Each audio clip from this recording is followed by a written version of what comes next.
first down. They hand off to Marlon Mack. Huge hole, 50-yard line. He's at the 40, still going near sideline. He's at the 10. He's at the 5, and he will score. Touchdown, Marlon Mack. Touchdown, INDY.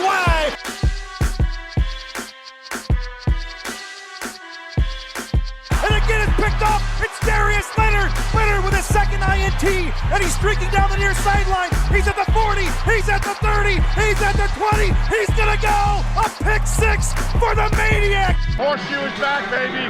The horseshoe is back. What's going on, guys? Xzavier Caudill here, and today we're going to be going over how the Colts dominated their Week 14 matchup versus the Raiders. If you did not watch this game, you missed out, because this was probably the best performance I've seen from this offense all year. Easily, the run was working, the pass was working, play action was working. It really didn't matter what we did, it was working. Hats off to Frank Reich for that. He had an excellent game plan. The game plan was actually so good that the Raiders went and fired their defensive coordinator after this game. So again, hats off to Frank Reich, hats off to Eberflus. He did a really good job. The bend don't break was working very well this game. But after watching this game on film, I had 5 key takeaways I thought really stood out to me. And one of them I just talked about. It was the run game and the pass game looked great. It really looks like Jonathan Taylor starting to come alive. Nyheim Hines was doing a really good job. The offensive line was blocking really well. And then the offensive line was also protecting Rivers. He was doing a really good job surveying the field. He was doing his thing back there. So I was really excited about that. The next thing was that the offensive line played to that incredibly high standard. Pretty much every Colts fan holds them to, including myself. I hold them to a really high standard. I love this offensive line. I like every single player on it. I think every single player is unique, and they bring their own thing to the game. So it's really cool how good they are. And this year I've seen a lot of people dog them, and I don't think that's very fair. I think they've done a really good job with what they've been presented. I mean, literally teams have stacked the box 2.5 times more than last year. I'm not making that is a literal statistic. That is true. It's hard to run the ball against a stacked box, especially at that rate. But the third thing I did notice is that Frank Reich is in the Coach of the Year conversation. I think right now the NFL has him at number 5. I think that's a pretty good place. I think that's about where I would put him to, maybe number 6. Before this game, they had him at number 7. So I think he's went up 2 spots. I could be wrong about that. But that's probably about where I would put him to. Number 5 sounds pretty good. But the fourth thing is something I just talked about already too, is the bend don't break defense worked really well this game. There was 3 separate drives in the red zone for the Raiders. 2 of them ended in field goals. 1 of them ended in an interception. So hats off to Eberflus for that. That was a really good job from him. There's a really good schemed defense. I was happy to see that. They might have moved the ball a little bit more than I would have liked. But this Raiders offense has statistically been the most efficient offense in the league. Number 1 in third down conversion. They run the ball really well. They pass the ball really well. Derek Carr's had a great year. Josh Jacobs as well. This has been a good offense, and we did what we had to win this game. I'm happy our offense played the way it did, because if they didn't show up, this could have went south for us, but they did, and we did a great job that Sunday. And the last thing I want to talk about, it is really the most important to me, is the fact that Jonathan Taylor is starting to look like the man. Jonathan Taylor's starting to look like that second-round pick. We spin on him. He's doing a great job the last couple games. He's really looked like that number 1 running back we drafted. Especially this game, he looked like no one could tackle him. He was making people miss left and right. I don't know if you guys remember this, but 4 or 5 weeks ago, I don't remember which game it was, he was playing really badly. He got benched. Wilkins came in, did a good job, but after the game, Reich finds out that he was injured. And after Reich finds out that he's injured, he's like, I didn't even know about this. So he was the last one to know. Taylor could have been dealing with a bit of an ankle injury the whole season. He didn't tell anyone. He tried to play through it, tough it out. Maybe now he's just getting healthy, because every single time I see him touch the ball, he's making someone miss now. That was not the case earlier in the season. I think before this game or the last game, he had made 7 people miss all season. Then it's like in the last 2 games, it's like 15 or 16, something crazy. He's making people miss left and right. He's doing a great job, and I'm loving to see that because I really like Jonathan Taylor. I like his skill set. I like what he brings to this Colts offense.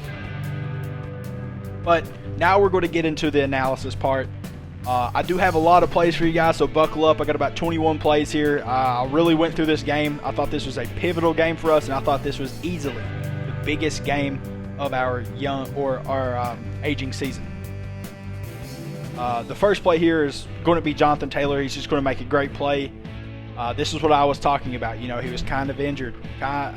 He wasn't playing hard. His cuts didn't look good. But right here, immediately, this guy just stunts inside. He makes a nice move. Protection breaks down, and Jonathan Taylor just puts a nice move on him and gets upfield for 13 yards. Let's see it. Yeah, excellent move there from Taylor. And that's something, like I was talking about, we didn't see that earlier in the season. Now we're starting to see it. That's really cool. This next play I'm going to show you is another running play. And how I'm going to do this is I'm going to show you the offensive execution. I'm going to show you run plays, then I'll show you the pass plays, and then I'll show you the defense, them making their plays, and then executing in the red zone. But on this play, we just see a great job from our front 5 guys and Jack Doyle, who I consider to be one of the best run-blocking tight ends in the league. You could put them maybe second, maybe third. I would definitely put him in that top 3 conversation. Nick Boyle's really good, and obviously George Kittle. But Doyle's right up there with him. He's incredibly strong, and whenever he goes to run block, he is very mean. He wants to hit somebody hard. And right here, we're going to see a great play design. We're going to see everyone back block. Kelly Nelson going to back block onto this guy. 75, he's going to back block onto this end.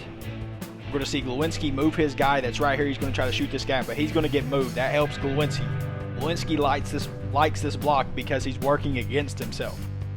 And he's going to move him over here. 50's going to get caught in the mess, and then Braden Smith's going to do a great job working the 44. But the biggest block here is going to be Doyle coming around. They're going to trap him, and he's going to take out Max Crosby right here with a fantastic chop block. Let's see it. Boom. That's a great play right there. That's really good patience. That's something we didn't see from Taylor earlier in the season. See how he's patient. He's not forcing it. He's not just running into a hole. He's waiting. He's looking. And he does a great job of finding the open room and getting upfield for a good 18-yard gain. So this next play I'm going to show you is going to be Hines. And this is a really good play call right here. As you can see, there's 5 people on the line. And we're going to call it inside zone. Whenever you run zone, everyone on your line is going to take a step left. And here, this is the perfect play call because we have people in the exact right spots we want them to be. Whenever they step left, these guys are all going to fight the outside shoulder of their lineman. So Hines is going to have a huge cutback lane right up the middle. Lewinsky is going to do a really good job of working the 44. Braden Smith's going to block this guy. Now, this defensive end right here, he's going to penetrate. Now, Braden takes a good step, but he just beats Braden on his outside shoulder, which is counterintuitive to him because whenever you're running inside zone to the left, him doing that is taking the easy way out. And he's nowhere near fast enough to catch Hines, and Hines is going to get a huge gain here on this play. Let's see it. Yeah, he beats him, but it doesn't matter because, like I said, he's running inside zone to the left, and he's not going to catch Hines. Hines is way too fast, and that huge hole opens up right there. Now, keep in mind, there's a couple plays that look like this where the defense is just really bad out of position, and they just fired their defensive coordinator for a reason. So that could be the reason for all these holes opening up. But this is a excellently blocked. That's exactly what you want to see, and we end up getting a huge gain out of it. So this next play I'm going to show you is going to be another great play call. Right here, it's the 27-second mark. The second quarter, it's about to end the second quarter. We're 3rd and 10 around that area, and we need a first down. Now, they only have 5 in the box, so What do? We run the ball. Now, I know it's third down, or 3rd and 10, I should say, but this is a really good play call because we have favorable matchups. We're going to run the ball right at the middle, right off Glowinski's left hip here. And as you can see, it's 5 on 5, so it's big on big, belly on belly, whatever you guys want to call it. Right here, we're going to see Glowinski turn his guy out. That's a favorable matchup. It's an easy block. He already has the inside leverage. Same thing with Quentin, where I'm always confident that Quentin can make a backside block anyways. Kelly's going to do a really good job of working up the number 50 and getting a good block on him.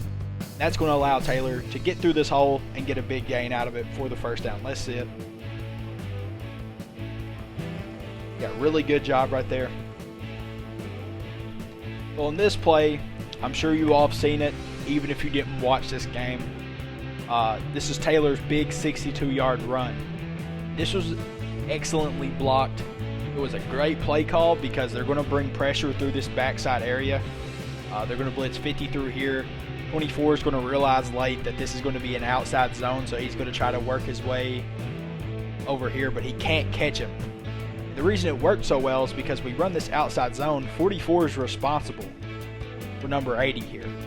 So whenever this ball is snapped, he's going to rotate over, and these two guys are going to try to fill through here. And this ball is going out here. So this was a recipe for disaster for the Raiders from the jump. This is what I call a blind counter. Rivers sees that these guys are creeped up here. He might know they're blitzing, but you don't know for sure. But still yet, it worked really well. They overloaded this side. Rivers recognized that. He checks to this play because I think we had a different play call initially.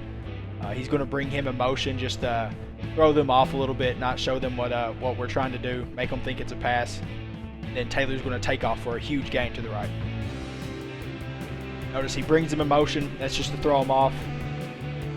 Snaps the ball, and these guys come flowing through backside, and Taylor's gone. He sees green, and he goes. Yeah, that's an excellent play. It's a really good play call there. Like I said, is this a blind counter exactly? It's hard to say. But I really think it is. That was excellent blocking there from our offensive line as well. On the right side, we're going to see Kelly open up, work to the outside, get a good block there. Yeah, that's great. That is fantastic.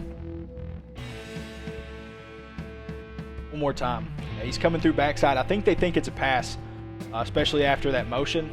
That's a really good job by Rivers just to throw him off. We're going to get a huge gain and a touchdown. So this is another run from Hines.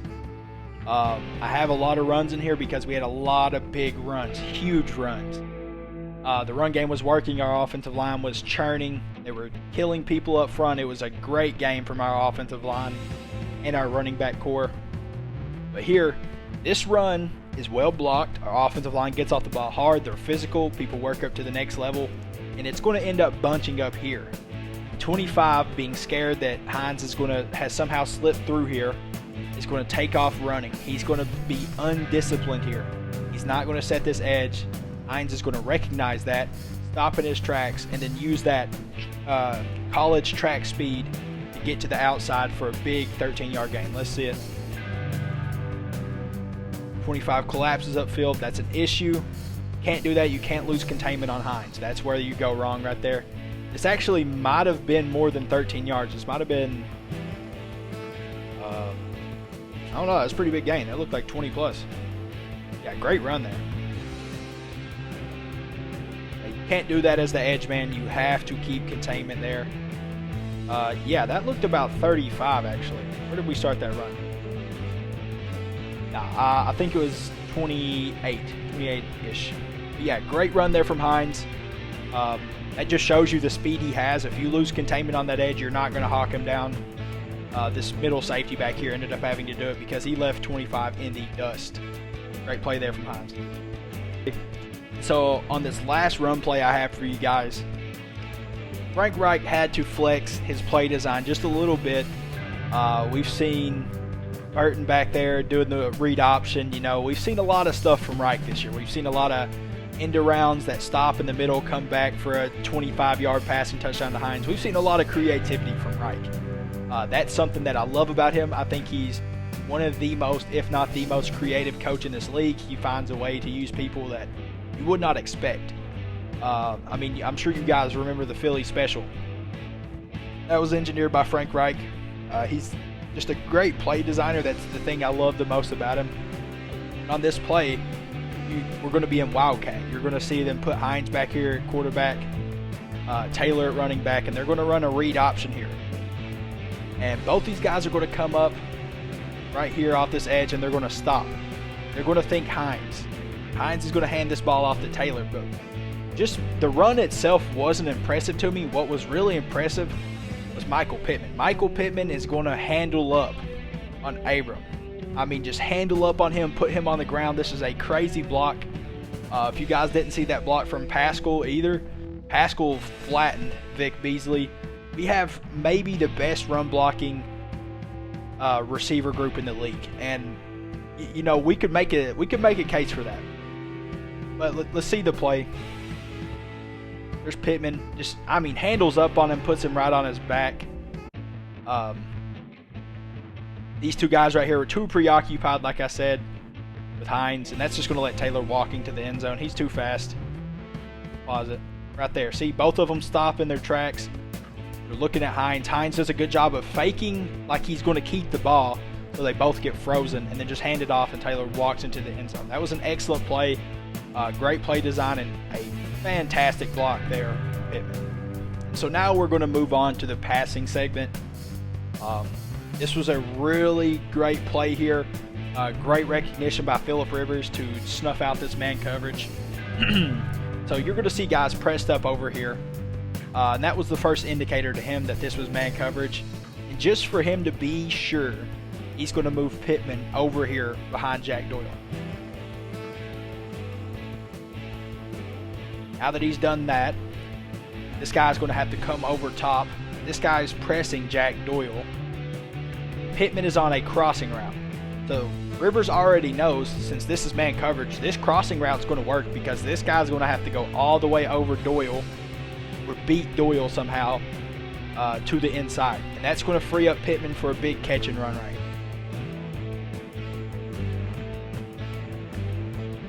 Here goes Pittman. Like I said, he had to get over Doyle and he couldn't. That's the biggest issue with that play. It creates natural rubbing. Try to slow it down here and pause it for you guys. Right there. It creates that natural rubbing. Allows Pittman to get open. And Pittman is a pretty quick guy for to be 6'4", 225. So once he catches this ball, he gets off to the races, gets upfield. He gets a really big gain there. So this next play I'm going to show you, it's just going to be a really good throw and catch between T.Y. Hilton and Phillip Rivers. So initially, Phillip Rivers is going to bring 21 Nyheim Hines in motion just to see what they have called. Now he sees this guy pressed down here, and this guy is backed off. So he's showing they're not giving T.Y. Hilton much respect. And, you know, from the season, who really would? T.Y. Hilton's not – I don't think he's been playing bad. I think he's had pretty decent separation, but he just hasn't been getting the targets as normal. He hasn't been really having these huge games. Now the week before this he did. He went and paid rent at the Texas Stadium like he always does. He owns that place. And on this play, Phillip Rivers is going to recognize this immediately. He knows these corners for the Raiders are not very good, and he's just going to say, hey, you want to leave T.Y. on a one-on-one? I'll take that. And he's going to throw a really good ball to T.Y. right here for a touchdown. Snaps the ball. T.Y. gets upfield. Great catch there. Great throw and catch, man. I love seeing that. I've been waiting for this all year. T.Y. Hilton has always been one of my favorite Colts. And right there, T.Y. Hilton just makes a great adjustment to the ball and brings that down. Defender draped all over him. Still brings it down, still scores. And he's going to do his TD celebration, of course. So on this play, we got another great passing play. This one is play action. Like I said, everything was working. So when the run's working and the pass is working, play action is definitely going to be there. Taylor was running all over them. And right here, you're going to see this defense show Jonathan Taylor a lot of respect. And so what's going to happen is we're going to run this play action. Boom. Everyone's going to commit. Look how many people are up. He has his eyes up. And the only guy that's really matters right now is doing a good job on Jack Doyle. Jack Doyle is going to be the target of this pass. But Phillip Rivers knows he's going to be one-on-one. This is cover one high safety. He sees the man coverage, so this tells him this is going to be cover one. There's going to be a guy right here. But Jack Doyle, being the jack of all trades that he is going to do a really good job of getting separation from this guy right here. He's going to run an excellent route. Phillip Rivers is going to hit him for about 28 yards. Yeah, you see that head turn? That was a good job. Turns his head right at the beginning there, just to show him a little bit, you know, just to get him off balance. He gets wide open right there.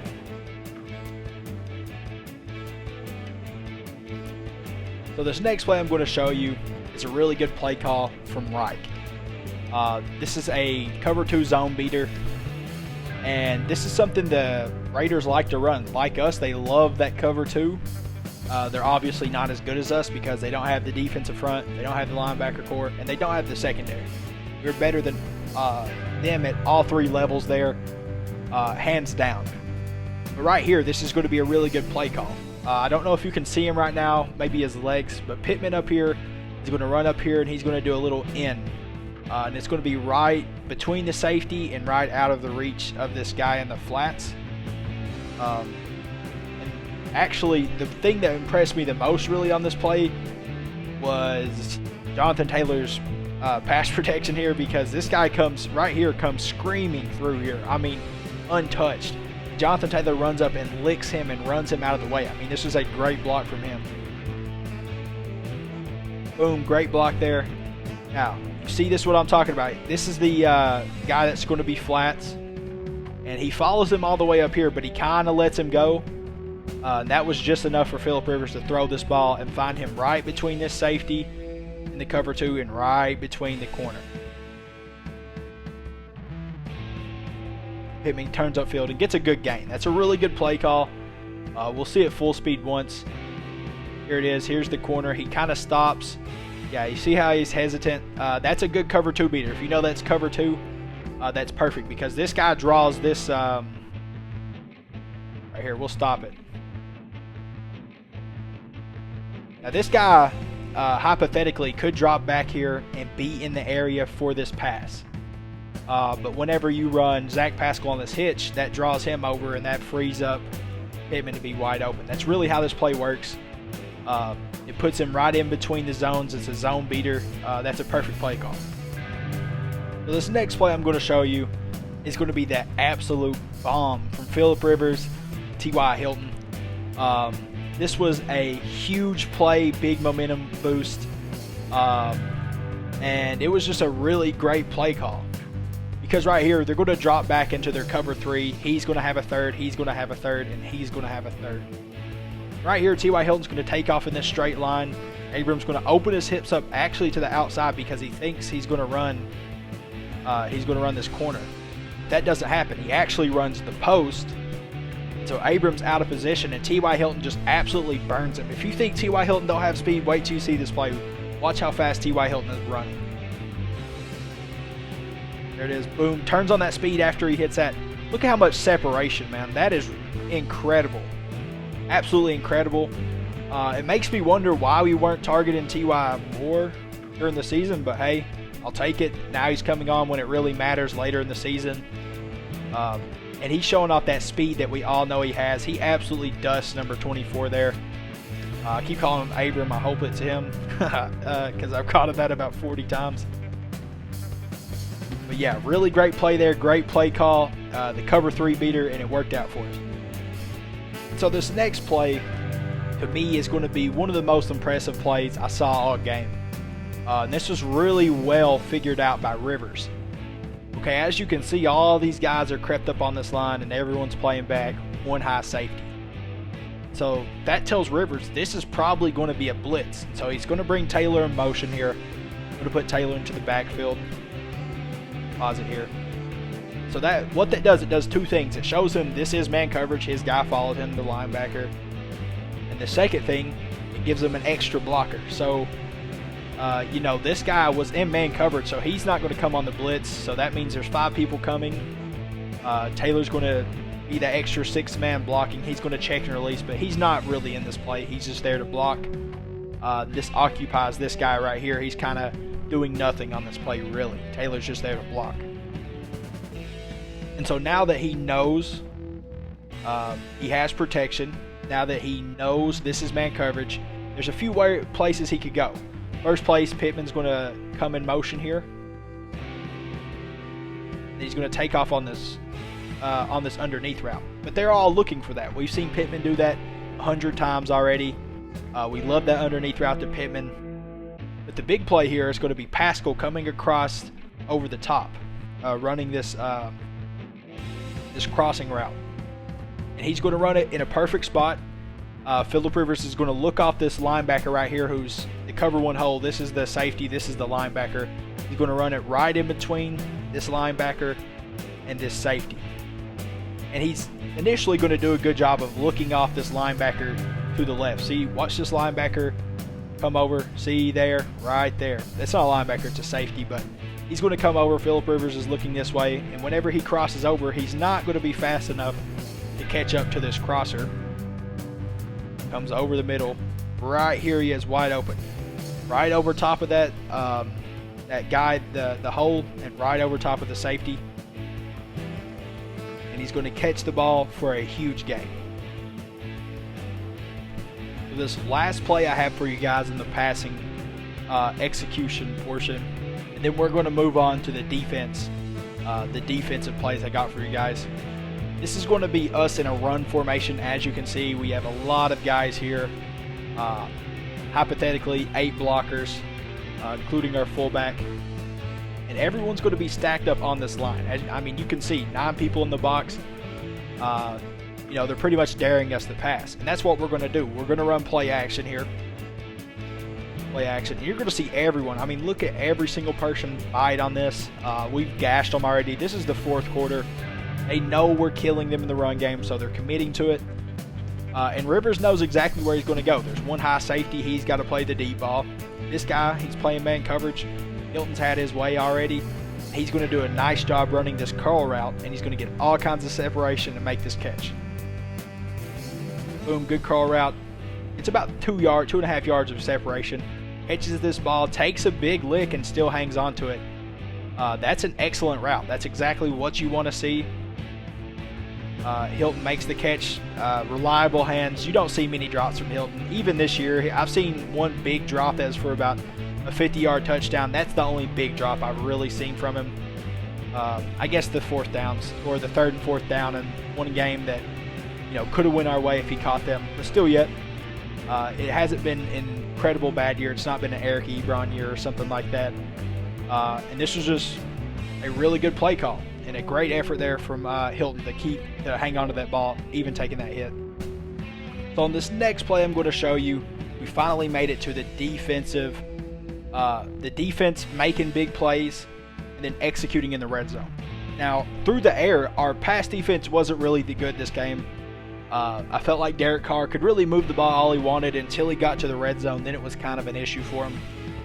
But we were controlling the trenches very well up front. We held Josh Jacobs to under 4 yards a carry. That's impressive. That's something a lot of teams cannot do. He's a fantastic runner. And on this play, you're going to see why. Because Grover Stewart's going to do a really good job on one of the best center in the league, or one of the best centers in the league in Rodney Hudson, of getting his outside shoulder and forcing him upfield. And that's going to cause Josh Jacobs to have to panic kinda and make a decision here. Now, another key thing that happens on this play as well, Tyquan Lewis is going to get penetration from the backside here. They're letting 66 or 55, if that is, roam up to this linebacker, and they're going to trust Trent Brown, who's a very talented guy, to one-on-one block him to reach this 3 technique right here. And he's not going to do it. Tyquan Lewis is going to beat Trent Brown outright. Right there. He's going to force 66 to get a bad step, and then he's going to get right by Trent Brown to make this 3-yard tackle for a loss. That's an excellent play. That's just a gritty play from our defensive line. Tyquan Lewis this year has been his breakout year. He's played great this year. I like what Tyquan Lewis brings to the table, especially as that 3-tech kind of guy. I really like that from him. I like him at the 3-tech more than I like Danico Autry. And he can play the edge. I like him playing the edge as well because he's pretty fast. He's not a slow guy. But from what I've seen from him at the 3-tech position, I really like. So when I was talking about defense making plays, this was the biggest play we had all game, and it was the Kenny Moore one-handed interception. This was fantastic. Kenny Moore, you know, in my opinion, could be a Pro Bowler. There's a lot of talented corners in this league, but Kenny Moore has made his case very clear. He's making big plays time and time again. He's doing a great job in the run game. And he's only 5'9". Like, he's doing all this with a smaller frame than the majority of corners in this league. So Kenny Moore's really impressed me this year. To me, he stands out as probably our best cornerback. I know Xzavier Rhodes has had a career revitalization, but the way Kenny Moore's played this year tells me he was our best cornerback. And right here is one of the reasons why, because initially on this play, Derek Carr is going to do a good job. He's going to look down the middle of the field initially, trying to throw Kenny Moore off.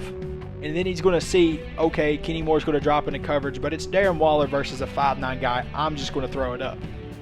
Kenny Moore's not having it. He's going to do a great job of dropping into coverage, not being thrown off by his eyes initially, and then making this one-handed interception. Let's see it. Yeah, excellent job there, and just drops back. I mean, that's crazy. I mean, that is crazy. What a great interception. Like I said, you can watch Carr initially looks over here, and then looks over and just throws it immediately. I don't think he had any idea that Kenny Moore would have diagnosed that play as well as he did, because he dropped right back where he was throwing it to. I mean, it's like he telegraphed it. You know, it's like he read his mind where he wanted to go with this ball. And he comes up with a huge interception that really shifted momentum in the game. So, on this next play, we're going to see what I was talking about whenever I said this defense was executing in the red zone. Now, this is an obvious running formation. That's what they're going to do. They're going to try to run this power to the right. And you're going to see our defense just completely collapse on this play. You're going to see about 4 bodies at this ball. Josh Jacobs is going to do a good job of getting what he could out of it, but this is just a great play in the red zone. It's 2nd and 7. They need this first down, and these next 2 plays I'm going to show you is what I was talking about. They tighten up, they force this field goal, and that's a big win for us, especially in a close game. Let's see it.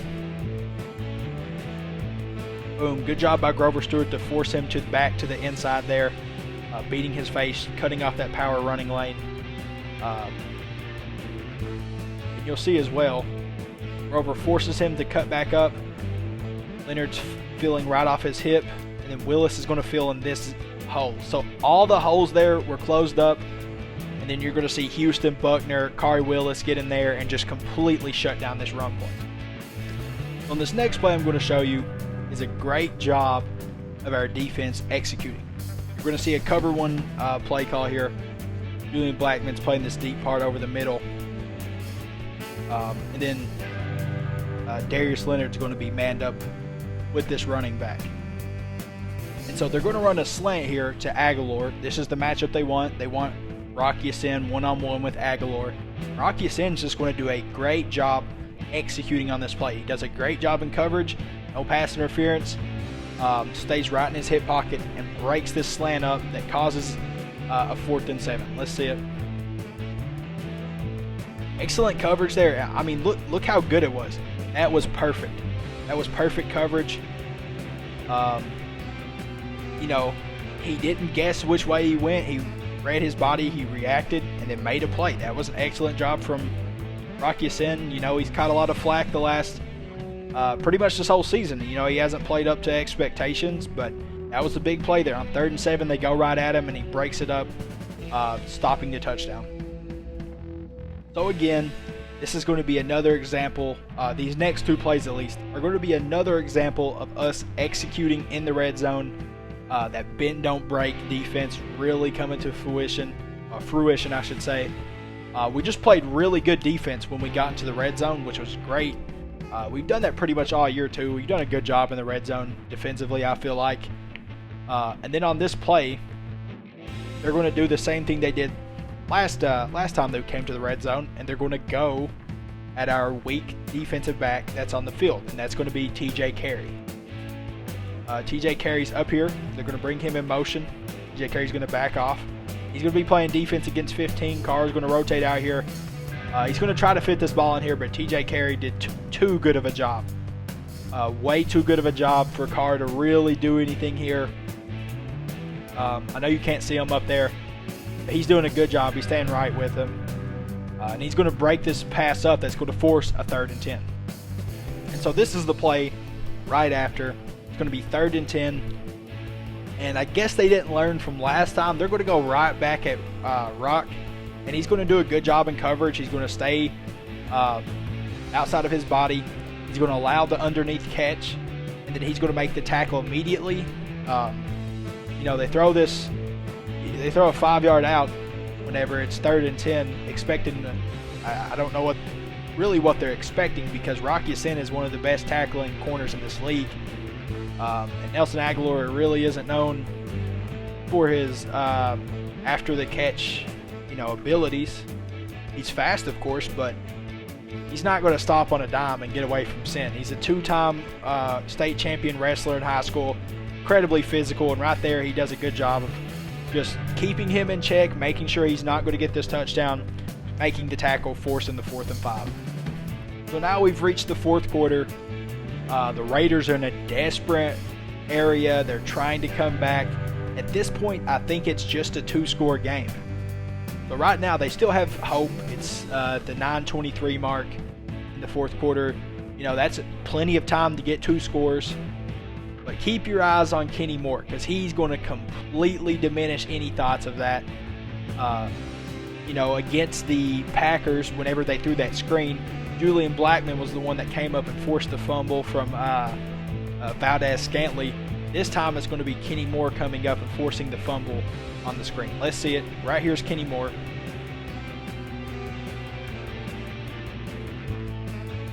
Just a perfect job.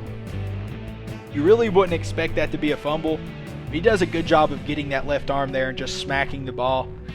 I'm not 100% if it was even intentional, but it was a great job either way, and just pretty much sealed the deal on this game, ended any hopes of them coming back.